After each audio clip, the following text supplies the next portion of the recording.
Isang pinagpalang araw sa inyong lahat. Tayo po'y magdinilay sa salita ng Diyos, ang pinagbubulan ng awa at tawa ng ating buhay, ang salitawa. Pumasok na po tayo sa ika-6 na linggo ng muling pagkabuhay ng ating Panginoon. Mga kapatid, huwag po nating kakalimutan magdasal at magsimba. Lahat po tayo may kakayanang pumili. At sa buhay, napakarami nating pagpipilian. Pero sa napakaraming choices o pagpipilian, kailangan lang nating pumili ng isa. At yung pagpiling na yan ay yung kakayanan natin na piliin kung ano yung best para sa atin.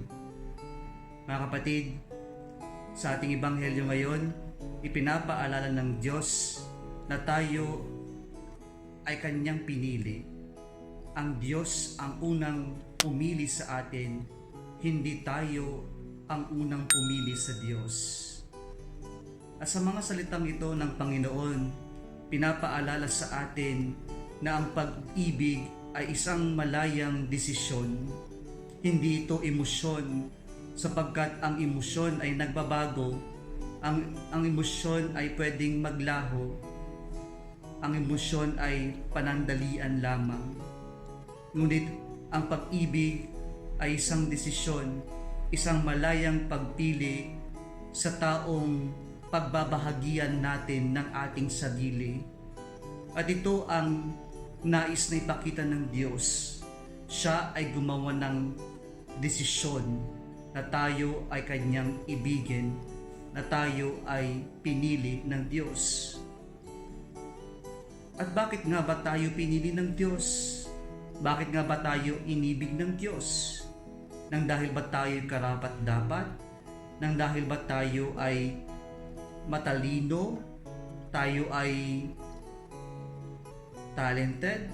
Tayo ay masikap? Tayo ay mabait? Tayo ay madasalin, nagsisimba? O dahil ba tayo ay paborito ng Diyos?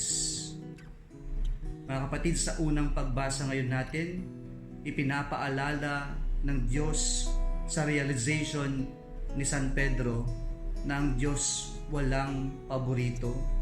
God has no partiality. In the love of God, there is no partiality. Ngunit aminin natin na sa ating mga tao, sa ating pagpili, meron tayong sinusunod na standards. Pinipili lang natin yung mga gusto natin. Pinipili lang natin yung mga mabait sa atin. Pinipili lang natin yung mga beneficial sa atin. Pero yung mga hindi karapat-dapat sa pag-ibig, yung mga patapon, hindi naman natin pipiliin mga yan. Yung mga matitigas ang ulo, yung mga pasaway, hindi natin pipiliin yan. Sa standard nating mga tao, yung pagpili natin ay mayroong partiality.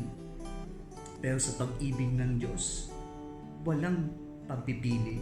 Maging sino man tayo, maging anuman ang nakaraan natin, pinipili tayo ng Diyos. At bakit tayo pinipili ng Diyos? Sa kabila ng ating pagiging karapat-dapat, ipinaalala sa atin ng ikalawang pagbasa ng dahil ang Diyos ay pag-ibig. And so, God is not simply telling us that He has chosen us or He has loved us or He is lovable. But God is telling us we are loved because God is love Himself. He is the love incarnated in Jesus Christ. And how did God show His love for us? He sent His Son for us to save us. Yan yung ipinakita ng ating ikalawang pagbasa ngayon.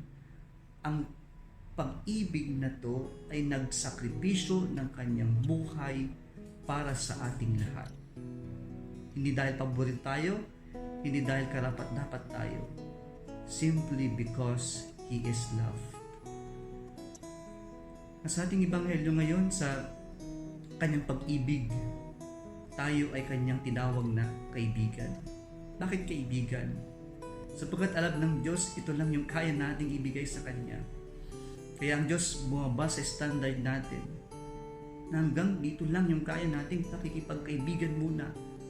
At sana matutunan din natin yung pag-ibig ng Diyos. Kaya sabi niya, this is my commandment, love one another as I love you. Pero sa ngayon, alam ko na hanggang friendship lang ang kaya niyang ibigay. Kaya ang Diyos sabi niya, I have called you friends because I know that is the kind of love that you can offer right now at this moment to me. Pero sa pamamagitan ng standard ng Diyos, nais ng Diyos na iangat din natin yung ating pamamaraan ng pagmamahal. Yung pagmamahal na gaya ng Diyos, walang pinipili. Yung pagmamahal na kayang magsakripisyo para sa ikakabuti ng iba. Muli isang pinagpalang araw sa inyong lahat.